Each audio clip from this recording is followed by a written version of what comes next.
More on Elijah from the Life Application Study Bible. For example, after God did an overwhelming miracle through Elijah in defeating the prophets of Baal, Queen Jezebel retaliated by threatening Elijah's life. Then Elijah ran. He felt afraid, depressed, and abandoned. Despite God's provision of food and shelter in the wilderness, Elijah wanted to die. So God presented Elijah with an audio-visual display and a message he needed to hear. Elijah witnessed a windstorm, an earthquake, and a fire. But the Lord was not in any of those powerful things. Instead, God displayed his presence in a gentle whisper.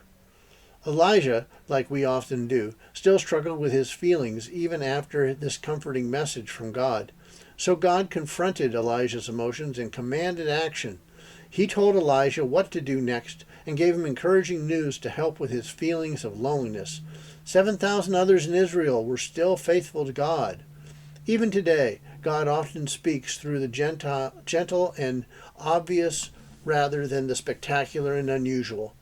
God has work for us to do even when we feel fear and failure, and God always has more resources and people than we know about. Although we might wish to do amazing miracles for God, we would instead focus on developing a relationship with him. The real miracle of Elijah's life was his very personal relationship with God, and that miracle is available to us. The Bible says in the 1 Kings chapter 18, verses 36 through 38, "At the time of sacrifice, the prophet Elijah stepped forward and prayed, 'Lord, the God of Abraham, Isaac, and Israel, let it be known today that you are God in Israel, that I am your servant and have done all these things at your command.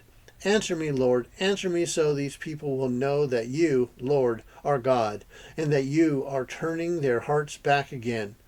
Then the fire of the Lord fell and burned up the sacrifice, the wood, the stones, and the soil, and also licked up the water in the trench."